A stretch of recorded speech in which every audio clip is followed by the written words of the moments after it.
I mean, that's the big question I'll answer is that it's going to have like 10 hours of bonus features. There's like just all kinds of little mini documentaries on it. There's outtakes, there's deleted scenes, alternate scenes, extended edits, like different just audio commentary, audience reaction track. It's got a bunch of shit in it. So yeah, it's a lot of stuff. It's pretty much done. Like the disc itself is done, but now we need to. We're working on the cover right now as we speak, in the back cover, all the details on it. That's going to go into manufacturing and printing, and hopefully it'll be out by the end of November or early December at the absolute latest. No, that's not it. I'm a big nerd. Okay. Huh. Oh, it's in there. There it is. All right. I'm James the nerd, but James the tech guy you're probably talking about, right? Okay. Yeah. Luigi.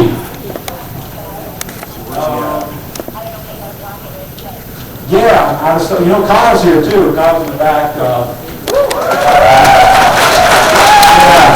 Oh yeah, we're going to do a brief Q&A at the end, and then we're going to head out back to our families. Yeah.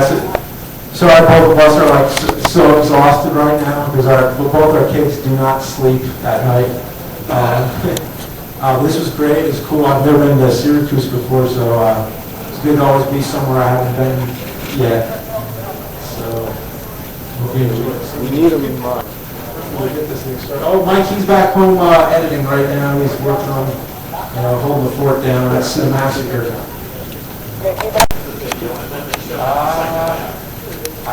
I actually know recollection. He has in the Blaster Master video we did. When did we discover that we hacked grenades?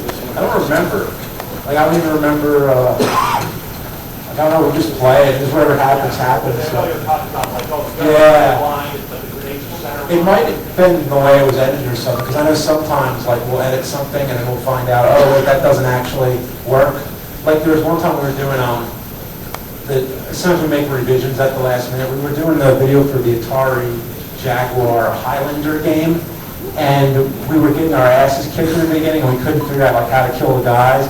But then all of a sudden the video like cuts and you see the guy, he's already dead.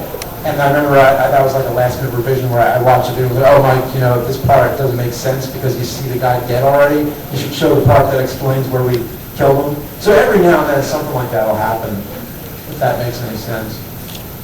So, hey, what you got? Oh, whatever you want it to be. Oh, well, all set to go? Okay.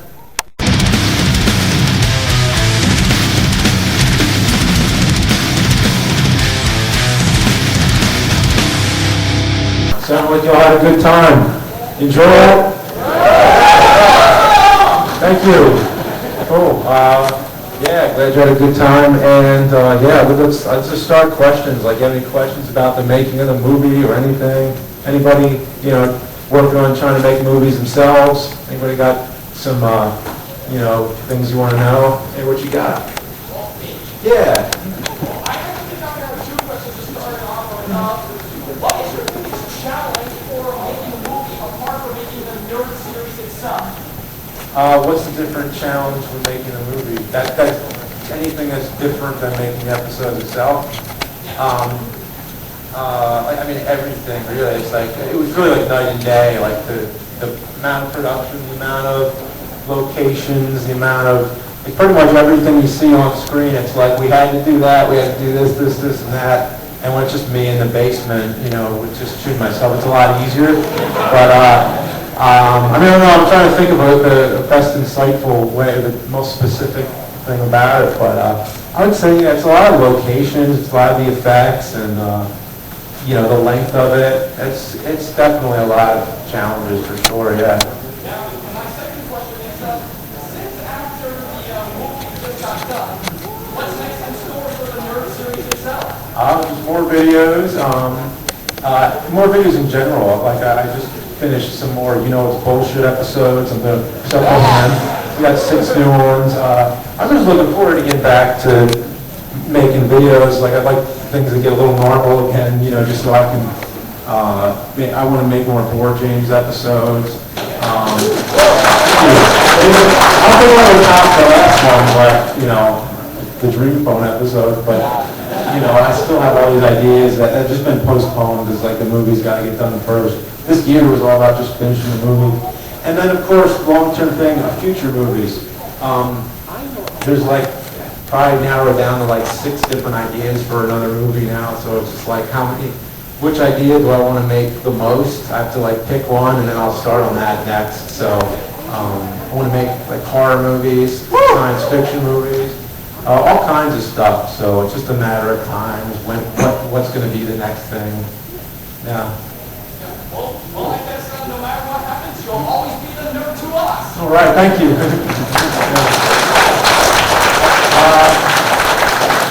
Hey, right here.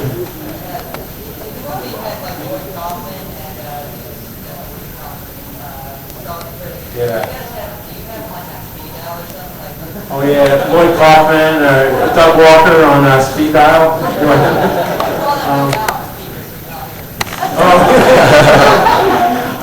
That's all right, but no, they're cool guys. They're all really cool. Love working with them. Hey, what you got right here?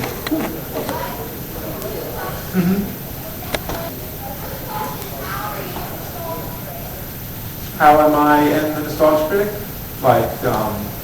How we get along, or yeah. Oh, how are we doing? Just in general? I got it. Oh, we're doing good. Yeah. He's a good guy.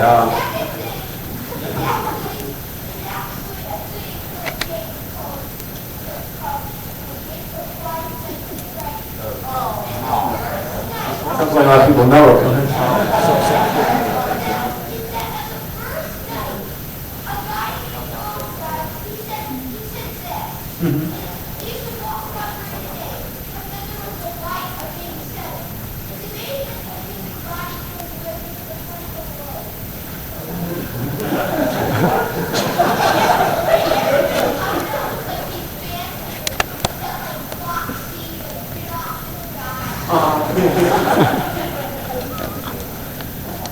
Oh, thank you. Thank you.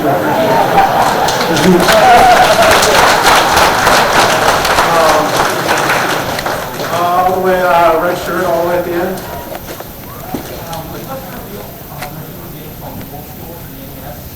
Dual School for the NES. Did I ever do that? Maybe. I played it once, but it didn't really it didn't seem. Oh, okay, yeah. I played one time. I was looking for different Halloween episodes and stuff. There's so many horror games on NES, and I always just found one that was better. It was all right, well, Beetlejuice, so it's always something. Oh, cool. All right. Well, maybe I'll give another shot at some point again. It's always what game has the best material to work off of to make a good video. Hey, right here, this is the master. I noticed you did 2 videos actually now. Oh yeah. Are you going to be expanding to that at some point, or is that just something you do as a special? Oh, doing PC games. Well, more as older ones more MS-DOS. Yeah, I would love to do more MS-DOS games. I used to play a lot of those as a kid. I played games that I couldn't. There were so many, and you can't even find a lot of those games again. It's just all those obscure PC games. There's ones I don't even remember the names of, and it was shareware a lot of times where it was just people would copy them and you just end up with these weird games on your computer. You have no idea where they came from. There was this game called Donkey. It was made by Bill Gates, actually. This one game that he made, and all it is you're driving a car, and there's donkeys on the road, and you just switch lanes so you avoid hitting donkeys. But we would just hit them for fun, and there's this funny graphic, there's this funny animation where the donkey sprite just splits apart. And if you hit it in the right spot, you can get like the, like the goatee to come off. It's just really weird. Hey, right here. Oh, okay, new Godzilla film. What I think of the new Godzilla film and the future of the franchise. I actually did a video that for the longer answer, but the short answer, I think it was pretty cool. But like the things I didn't like about it was that every time something awesome was about to happen, they would just cut away. And then I think a lot of people agree with that. A lot of people I've heard said the same thing later. But I was like, is it just me or did I miss something? Like all of a sudden Godzilla shows up, everybody cheers, and they what? And they did it again and again, and that was like one thing. And then when he does fight the monster at the end, it was like at night and it was really dark. I was hating night fights. I was like, wow, I like to see the monsters more clear. But yeah, I have mixed thoughts about it. The short answer. But for the future of the franchise, I'd like to see more Godzilla versus movies. It sounds like it's going to go that way. I'd like to see, yeah. And that would be cool, yeah, if they're going to bring a lot more of the classic villains and new monsters. But I didn't like the Mutos too much. I thought they were kind of more like, reminded me of Cloverfield, reminded me of the thing in Super 8. I don't think it was very original. It actually looked kind of a lot like Gauss, sort of, from Gamera movies. I'd like to see more crazy original monsters. What was the thing that you had to cut from the movie? Because obviously there was probably a bunch of stuff that you were most disappointed that didn't make it to the final. Oh, okay. Like, what did we cut from the movie that I was disappointed? Well, everything we're happy with, we cut down. We cut everything down to make it as fast-paced as we could. So like, that's when you see the fighting scenes and like all the stuff's going on at the same time. We're cutting really fast. It's like we want to keep the pace moving. But there wasn't anything maybe that I was like really disappointed with, because like we're happy with the end result. We made it so we like it. But there's the biggest deleted scene you'll see on the Blu-ray is when me and Cooper are driving to the game store. We're driving to work for the first time, and there's just a scene of like when he says when I tell him nerds before birds the first time. There's like a little scene that sort of instigates that conversation, and it was like really stupid.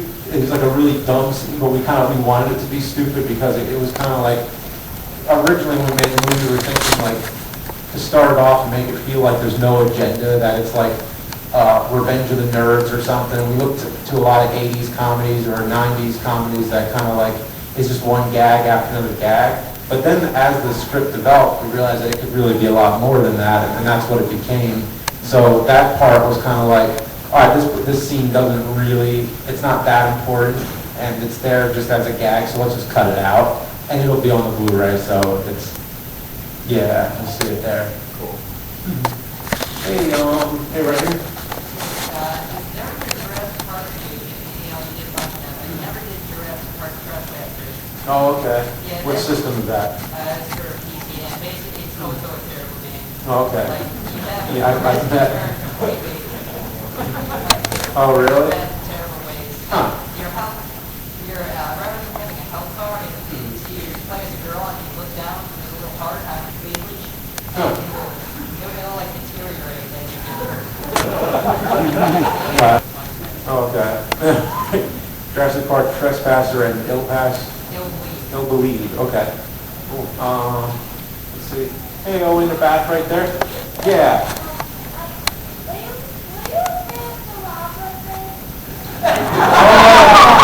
Was I playing the lava thing? You mean like the pits when we're jumping over the stuff? Like is the character afraid?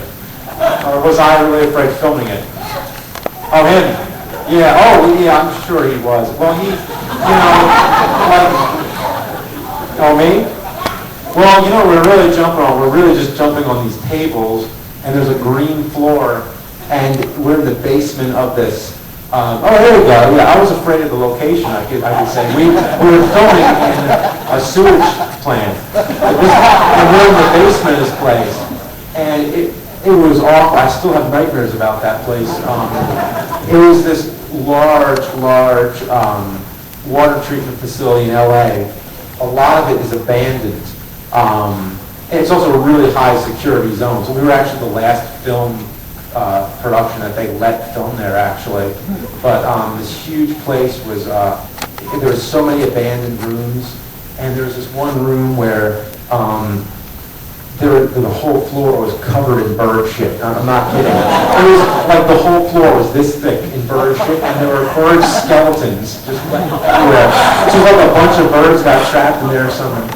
And then you just walk through, and there's just these like all these corridors and like pipes just leading to like infinity. It's like a maze. It's like Metroid down there. You just keep ending up in these like this just maze of pipes, and that's what I have nightmares about specifically, is like getting lost in that place. Because if you just keep walking, you could just get lost there. I remember something else about that. Oh yeah. There was a button there, and if you push this button, it would shut off the entire water supply in LA.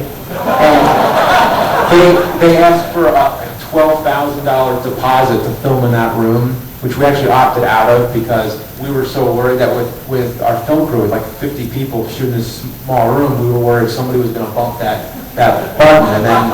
And you would think that this button would be like a glass case over it or something, some kind of protection. No, it's just this one button in the middle of all these other buttons. Anybody could have just pushed it. So we were very nervous about that. The location was amazing. I mean, you see it in the movies when, the robots are coming after me and everything. It's like that location is like the perfect science fiction movie location. They used it in movies as old as Earth versus the Flying Saucers and stuff like that. Every now and then I'll recognize it. I'll see it in like a movie somewhere. Will we see the Blu-ray before Christmas, and will there be a collector's edition? Oh yeah, the Blu-ray, will we see the Blu-ray before Christmas, and will there be a collector's edition? Definitely went out before Christmas. All at the same time, I want to do what they did with the ET game. They rushed it out before Christmas, but it's actually coming along pretty good. We're almost there. It's massive though. It's like 10 hours of bonus content.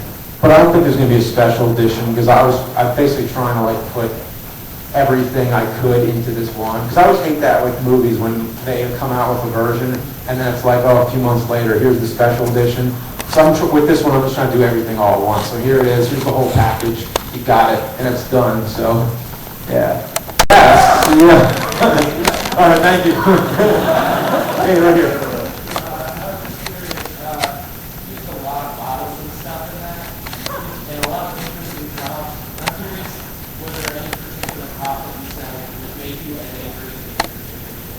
Oh, okay.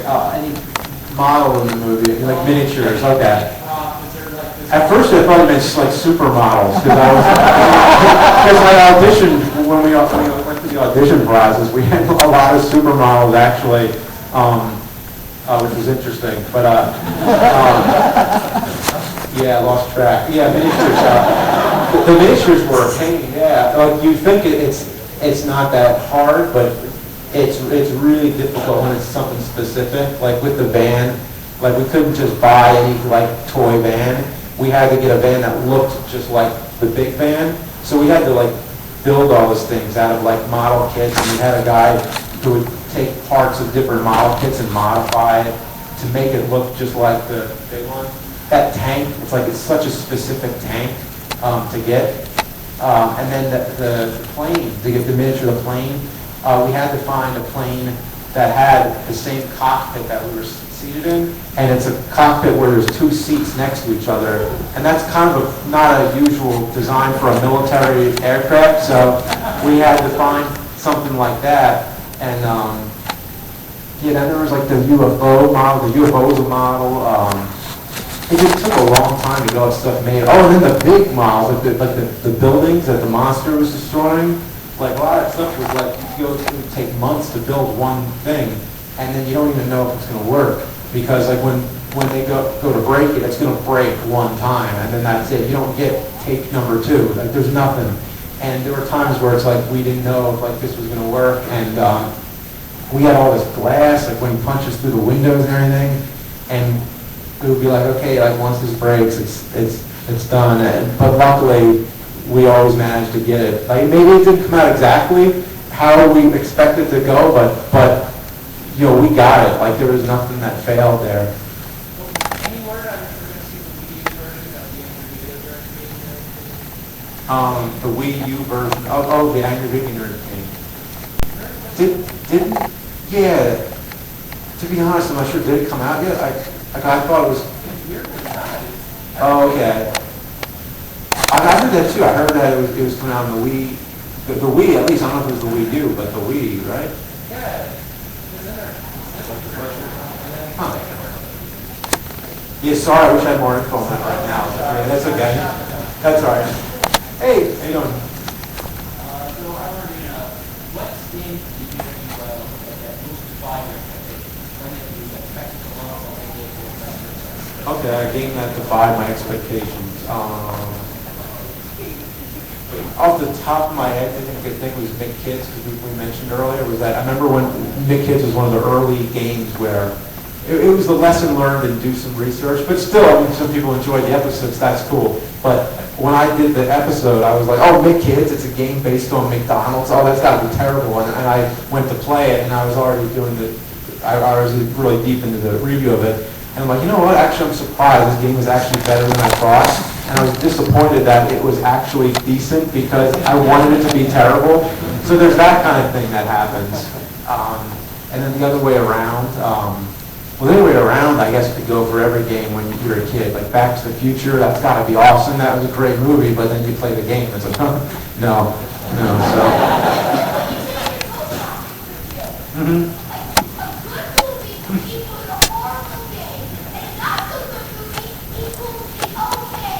Yeah, that's it. That's right. Yeah. Hey, Luigi. You mentioned a lot of, the games, especially the licensed games by name, like Top Gun and obviously. Yeah. But of course, the names or titles and everything you changed. Was that something you were required to do, or was that something you just did to say it by Yeah. say it by name, you can't show it? Oh, both answers are correct. I'll explain both of them up. But the question is why certain games were changed in the movie. Like where it's called a game by name, but other times, like sometimes the game is changed where it's different. Yeah, like to back up with the movie, everything was legal and proper. Like we had lawyers go through our script and everything, and like everything leading up to the movie was all like cleared. And so everything we did like had to be like signed away. So for a lot of the a lot of the games like Top Gun, for example, it was just like easier to just like reanimate it and then put a joke in it, like where it says up, up, down, down, do something, We had fun with that a lot of times. But then the big one was E.T. and like the whole movie's about E.T. the game. So like we had to get E.T. and the movie's supposed to contain the E.T. review. And basically the reason why everything's supposed to be clear to begin with, from what the lawyers told us, was that in the episodes it's fine because it's fair use, but when you're doing a movie and it's a narrative thing, like it becomes bigger, and then it's like kind of like there's a blurry line where because we're doing a movie, it was different where we had to clear everything that otherwise was fine in the episodes. So anyway, we go to contact Atari about clearing everything, and Atari, first of all, was really hard to get in touch with because they changed ownership so many times over the years, and they actually changed ownership again while we were in the middle of shooting. So we had to go through the whole process again.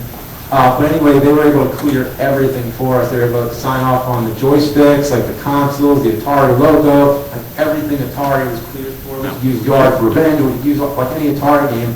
But E.T. and any movie-based games, they couldn't clear because they didn't own it. They didn't own the rights to their own games. And the reason why was back then in the 80s, like with the movie studios would own it. So if they made a game off of E.T., the rights would go back to the studio. And this thing's dragging on and on and on. So finally, we're like a week before shooting, we finally get in touch with the studio to ask them about clearing, E.T., the game. And then they just say, oh, we don't know if Mr. Spielberg would be interested. And that was it. It's like, okay, get in touch with Steven Spielberg. Good fucking luck. So that was pretty much... That's like just dead in right there.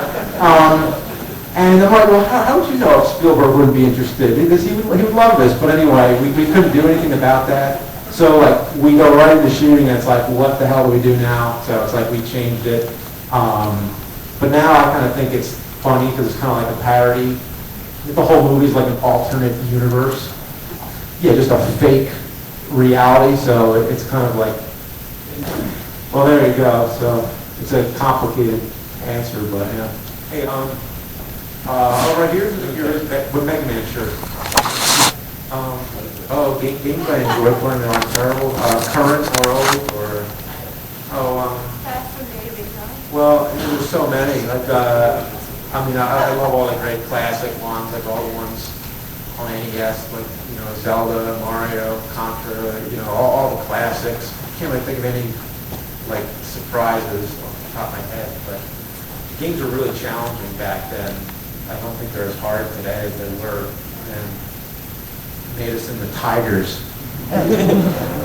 So, hey, right here.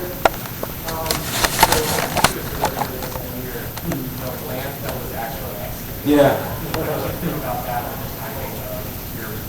Oh yeah, the timing of them digging up the landfill was interesting. But we never got to the bottom of the mystery where the 2 million ET cartridges were, because what they found in the landfill was all kinds of games. It was Centipede, Pac-Man, you name it. It was from their El Paso plant in Texas, and all those games they dumped in Alamogordo. ET was actually a small percentage of what was in that landfill, and it was nowhere near 2 million. I think in total of all the games was like 700,000, something like that, but that counts like Centipede, Pac-Man, and like all the other games too.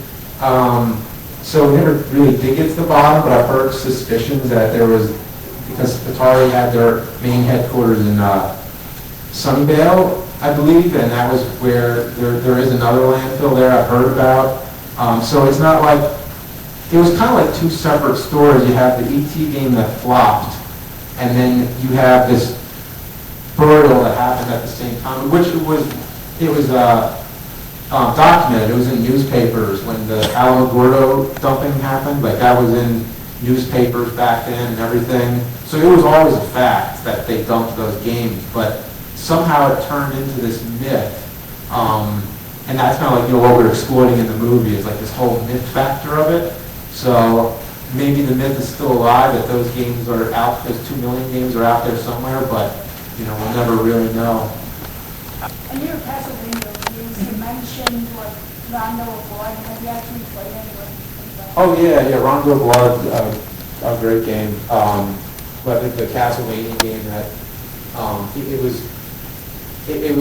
on the PC Engine, I believe, first, and then they ported it to the Super NES, but the Super NES version was a lot different. They called that Castlevania Dracula X. But yeah, Rondo of Blood's the one that Symphony of the Night comes after that one. So yeah, it's definitely a good one. It's you can play it on the PSP actually now, because they re-released it. Called Dracula X Chronicles or something like that. And then they redid the graphics. So you could unlock the original game in it, but they redid the graphics for it and everything to update it.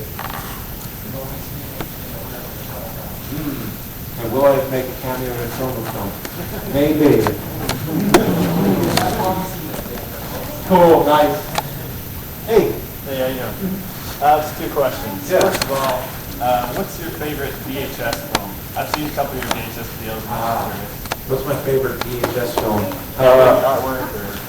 Okay, like a film that's only on VHS, or it could be... yeah, maybe a little bit of both. Maybe okay. video even.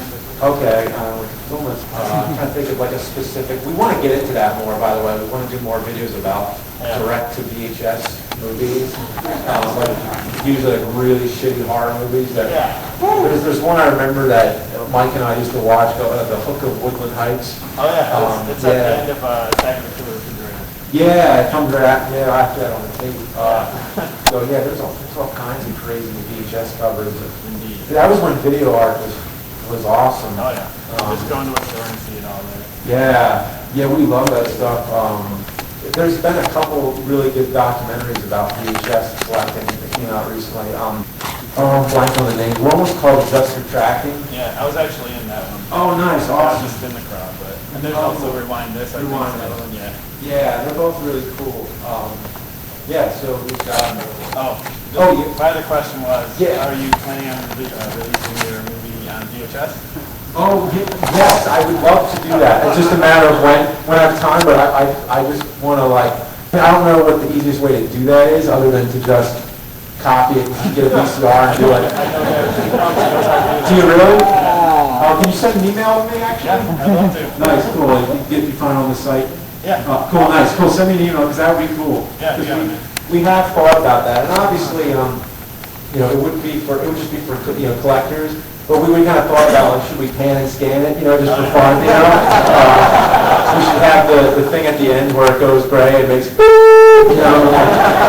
phone dial sound in the beginning, we should do all that, so.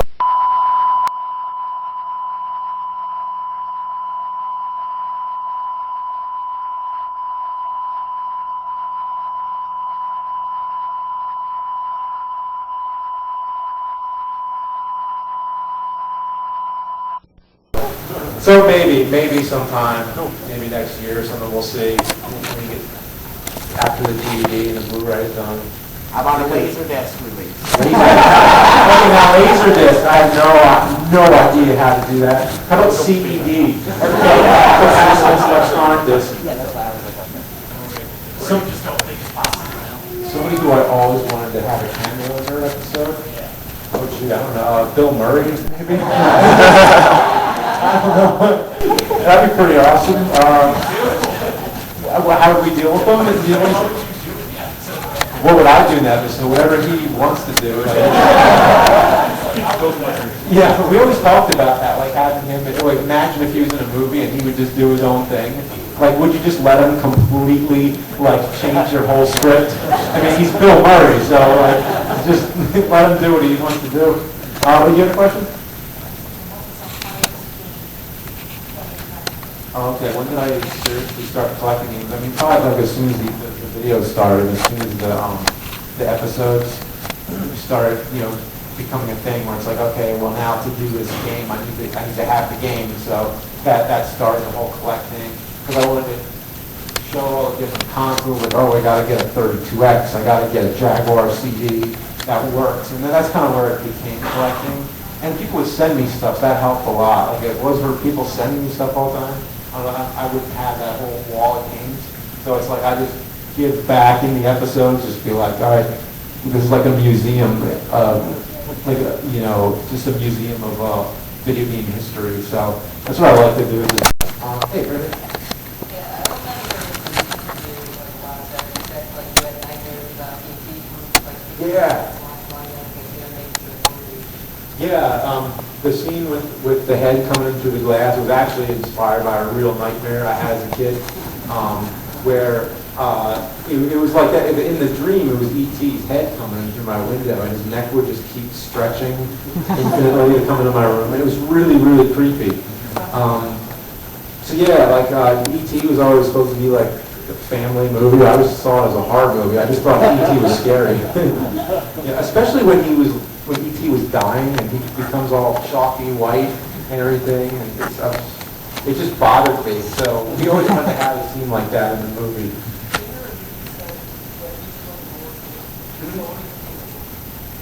Dr. Jekyll, Mr. Hyde. That's the worst thing. But yeah, I had to pick one. There you go. I've been asked this, but I'm not really sure. A guilty pleasure game, I guess it would be a game that isn't great, but you just have some kind of guilty pleasure playing. I don't know. I mean, one I thought of before, maybe one LJN game I used to play a lot and really enjoyed was Royal Rumble on Super NES. And you just keep doing the same special moves over and over again. Or you put it on Royal Rumble mode and you just watch everybody fight themselves and you just sit back. And, it was cool. Hey, Ray. Of the CDI games, which is my least favorite. Let's see. Well, the three Zeldas are all bad. The last of the three was probably the best, I guess. Zelda 1 and Gamelon and Link Faces of Evil are both equally horrible. Yeah, I mean, those piss me off, so yeah, there you go. It's just a tie, because they're both very much the same. Yeah. Uh-huh. Hey. Yeah.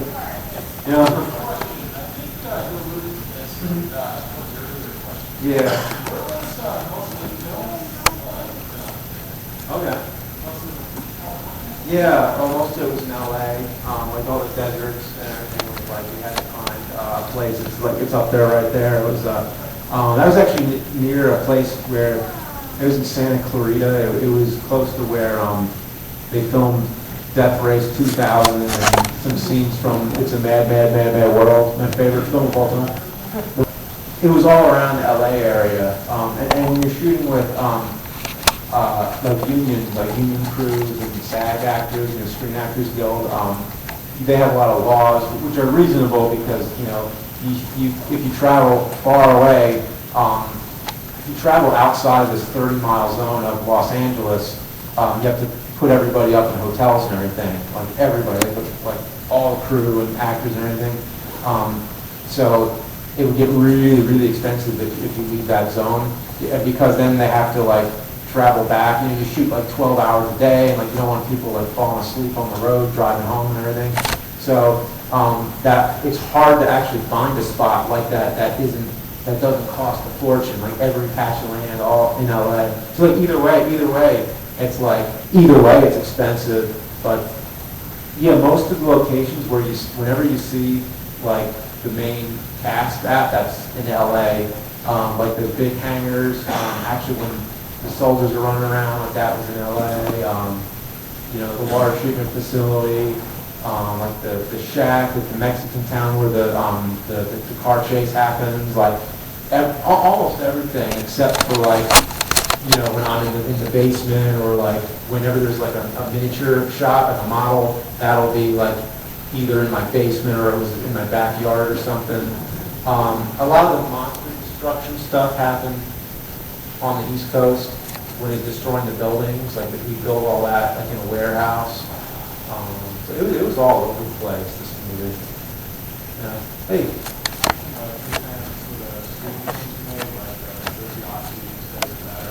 I was just wondering if you ever were given the budget to remake those. Oh yeah, the question is if I would remake any of my old student films. Better the Better, well, it's actually, I guess, my first alumni film, I guess you could say. It was like right after college, but The Better the Better was always one that was like, I think if The Nerd didn't happen, we probably would have done it actually, was a feature of The Deader the Better. We're going to call it, I don't know, Deader the Better 2, Blood-Soaked Cadaver, or something like that. And it was basically going to be like a feature-length version of that, but it was going to be like a feature-length sequel. And we're still thinking about it. Just like how many creative ways can you kill zombies. But there's been so many zombie movies since then also. It's like now it's like, okay, well, there's no point unless we do something really original with it. Oh yeah, the Jersey Odysseys, that was like another one that was kind of just like postponed indefinitely, or maybe we'll get back to it. But the Jersey Odysseys was inspired by Twilight Zone episodes and urban legends. And I'm still always about urban legends, like the whole thing, like where it was like the landfills, like a myth kind of, like taking anything that has like an urban legend kind of status to it. The Jersey Odysseys was going to be, there's a magazine called Weird New Jersey, which is still going on. It's been going on for a long time. And it's basically, it was that and Twilight Zone that inspired me to like make these little movies about people's personal quests, but they have this background of this urban legend that they have to go and explore. And yeah, the first one was about the Blue Hole, and then there was going to be like, we had a whole list of them for like the next episodes and everything. And we were thinking it would be like an anthology film where it would be like, 4 or 5 different stories on one movie. Or it would be like, that was just a pilot for a TV series, But we never did get back to it. But maybe, though, at some point, I'll get back to something along that vein. Because I want to do more horror movies, like funny horror movies and scary horror movies, like all kinds. Hey. I got an answer. Cyborg zombie. Well, cyborg zombies. All right. Maybe. Anything can happen. I was thinking just throw it all in, just go nuts with it. But we'll see. Hey. Yep. You. So, exactly how many cases of rolling off did you get from? Let's see. How many cases are rolling off for the movie? I don't know. Was it just all a blur? Yeah, I mean, that was the only time I think I was ever drinking at 7 in the morning. Which I don't for the episodes anymore. It's just like, you know, when you do take after take after take, one sip is actually more like 10 sips, and then every time you multiply that. But in the movie, like when we were in the fridge and everything, and it was just like, things were so stressful, and like, he's like, you want a beer? I'm like, yeah. It was like, that was just like real, that was like my real reaction.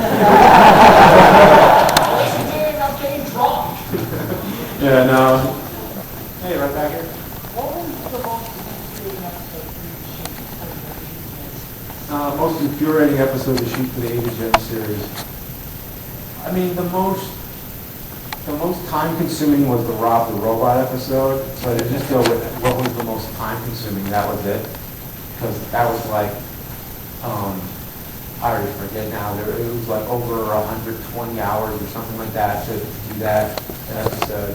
I then remember the Crazy Castle one with Bugs Bunny. It was just me and Mike in my basement for days and days, just choreographing this fight scene. It was an awesome fight scene, but it was just like the strain of like doing it for so long. And we had the pies in the face, we had fake blood, and then we had the dummy we were throwing around the room. And that room got wrecked. Like we just destroyed that room. Yeah, so those two episodes were up there, I'd say. Hey. You mentioned Bill Murray earlier, and that reminded me, what are your thoughts on the new Ghostbusters 3 movie with the all-female cast? Yeah, what new Ghostbusters 3 movie? Yeah. I mean, for real this time, are they really going to do it finally? Yeah, it seems like, I mean, I don't care, they can do whatever they want with it, but I think Ghostbusters 3 is dead as shit now. It's like, you can't do it without Harold Ramis. Yeah, right. It was hard enough. I mean, I could kind of have seen it happening without Bill Murray. It would have been very unfortunate, but I could still see it happening with the rest of the crime people. But you know, now it's impossible. So I can understand now. It's kind of like maybe now they're passing the torch completely on to newer, people like that. That makes sense at least, but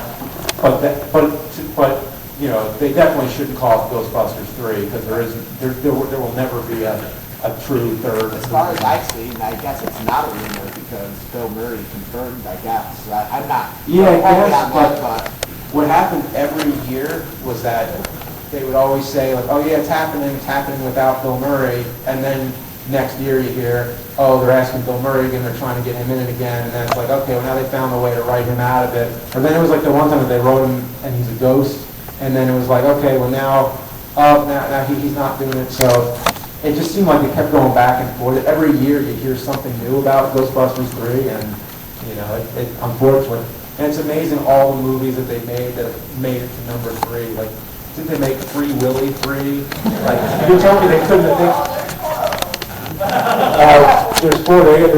There's at least 4 Home Alones now, isn't there? yeah, I think so. 5. There's 5 Home Alones.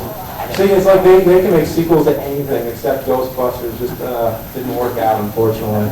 One of the most popular comedies of the 80s, but we'll just leave it at that. There's just Ghostbusters. And Ghostbusters 2, which I thought was okay, but it never topped the original. Hey, what you got? I'm just curious, are you at all disappointed in the famous movie? You didn't get any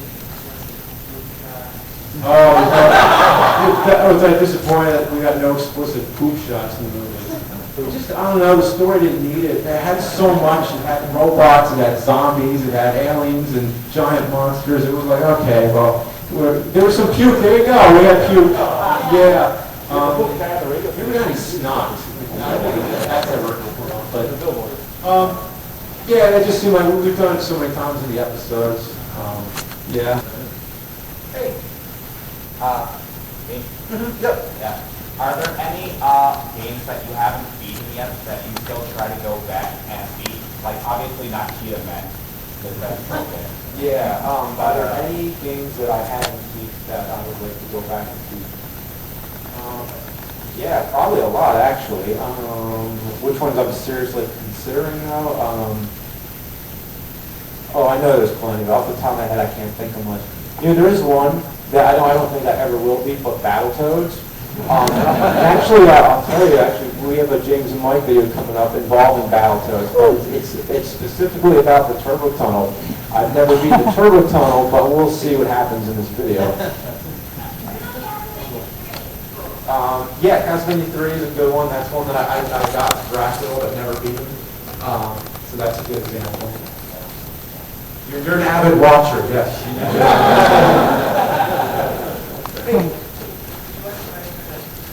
Oh, did I like the Mega Man X series? Yeah, I played X a lot. I played a little X2, I think. I hadn't played much of X3. I played some of X4. The most recent I played was X5, and I remember that one pissing the shit out of me, because as soon as it begins, stuff's blown up everywhere. I want to try it again, though. I want to try that again. But we also, he's been wanting me to do X7 also, so we might try that tonight. So, there's also Mega Man Legends, which we've been thinking about doing. I've never played that one. Like, is Mega Man Legends kind of like mixed opinions, or like, what is it like? I like it. Yeah. Okay. Yeah, so I'd like to check it out sometime. Yeah, hey, what's up? Yeah, like Mega Man 2, for instance, is one of my favorite games. But, yeah, we just have a big list. It's like, well, do we want to play something good, or do we want to play something shitty? And lately it seems we've been playing more shit, but...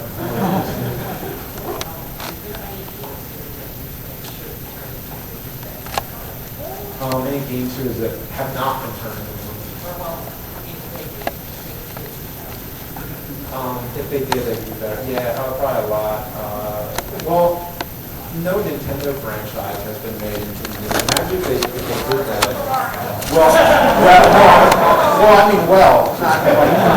Like if they made a new Super Mario Brothers, a new, if they made a Zelda movie, a Metroid movie. I think it might be too late now, but it'd be cool to see a Metroid movie done in like the style of Aliens. Like it'd be cool to see some of those franchises made in the films, but it doesn't seem like they have any interest in doing it, really. I'd like to see it. They've been talking about a Castlevania movie for a long time. I don't know how that would turn out, but it could be interesting to see. So I'd like to see what they would do with that. It would be cool to see Dr. Jekyll and Mr. Hyde in the game. That'd be cool. Oh, yeah. Hey, is there a console you've always wanted but never get your hands on? Is there a console I've always wanted but can't get my hands on?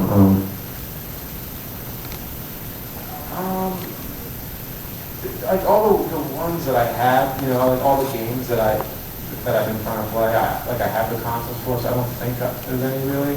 I do know there's I think it's the Japanese version of the Sega Master System or something, the SG-100 or something like that. It's called, I forget off the top of my head.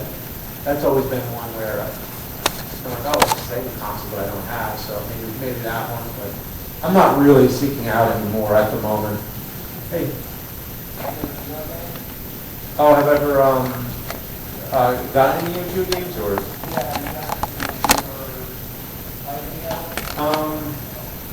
Oh yeah, well we did a video on them fairly recently, like the James and Mike video where we played the Neo Geo games, because I've had the console for a long time, but the problem is none of the games were really nerd material. They were always they were usually pretty good games actually, and the majority of them are fighting games too. So fighting games aren't the easiest to do a whole video of, because it's like there's really a lot of material to work with, like critiques and stuff. I mean, unless it's bad, like if it's really like Shaq Fu or something, but there's nothing like that on Neo Geo, I don't think. So I've yet to find something that's really bad. But, hey. Okay. Yeah.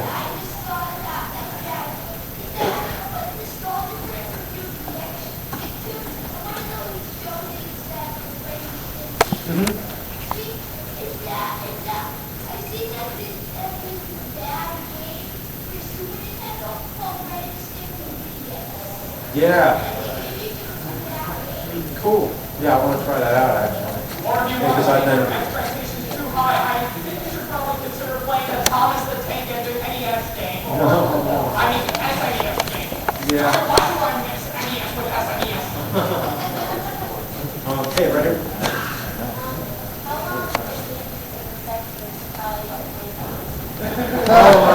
Surprise and angry faces. There's a history behind the facial expressions, I guess. It was slow over time. I used to draw cartoons a lot when I was young. It was my favorite thing to do. I would draw comics, and those are the expressions I would always do. I was like this big, huge, exaggerated expression. And while I'm drawing like a frown, like I'm like making the frown while I'm drawing it. And I would catch myself doing that sometimes. I'm like, I'm actually making the faces while I'm drawing it. Like somehow that gets me inspired or whatever. And then, you hear like people like Jim Carrey or, people like Jim Carrey would look at their face in the mirror. They would like practice in the mirror and like make faces and stuff. And then you get used to kind of what your face looks like. So I would do a little of that, not much, but whenever I was like practicing like acting or whatever. And then I started using it in movies. And I think the first time I ever did the trademark nerd frown was in Snicks Again. That's the earliest example I could think of it. That was in like 97, and that was the third in the Snicks series. And then I did one of the other expressions in a video in college, and I remember it got a huge reaction. People were always like, "Oh, that face you made, that was so funny. How'd you do that?" And so it would keep. I would start like taking notice of it more and more, and I'd start doing it like more often, and then it just became like a character thing using the nerd. So it was like slow over time. You start to get used to like knowing what your face can do, and then like when to use it. So like, there you go. It's a craft that's developed over time. Hey, Raiden. Just mentioned that a little bit ago, of course, we just put a video up on the master with the whole shared universe, or the universe of monsters. Yeah. I didn't personally see one, but I was thinking of Dracula Untold, that's supposed to be part of it. Oh yeah, I have not seen Dracula Untold yet, but yeah, I have heard that that's the start, supposedly, of the rest of the universe of monsters. I can hear they're going to do the Mummy next. Yeah. Yeah. Has anybody seen Dracula Untold? I have. How is it?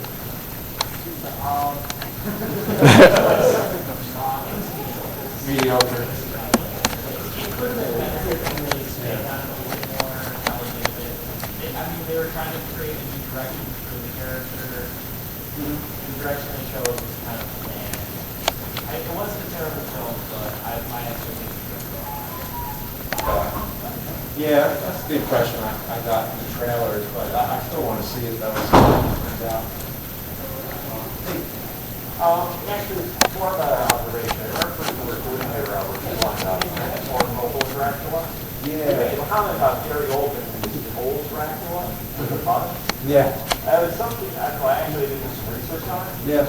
That buns were actually supposed to be popular hairstyles for nobles for that period, Oh, from yeah. the 14th to 15th century, Yeah. tied with the blood and the So I'm thinking that's the reason why they went for that hairstyle. Yeah. I think there had to be some research to it, but I guess most people wouldn't know that, so you just see the end result. Yeah.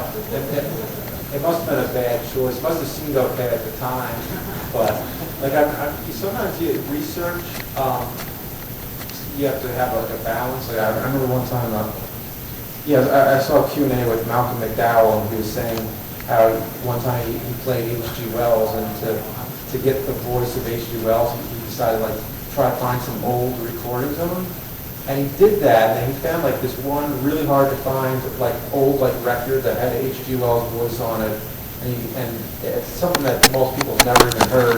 And he listened to it, and he heard the voice, and H.G. Wells had this really weird voice, and he was like, I think I'm just going to use my own voice instead.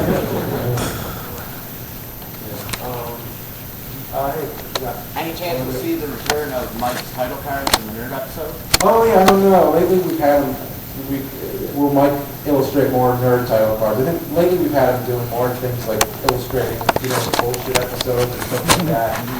So we've had them doing different things. I don't know yet, actually. Well, I think lately it's been the title cards kind of were a thing, but now we don't do them now. Yeah, I met some. Yeah. So 5 minutes? Okay. So, yeah, hey, what you got? How about if you had the opportunity and/or budget to helm like further installment in an existing franchise? Anything you got your eyes on or heart on? An existing franchise with a budget, if someone gave that to me. Yeah.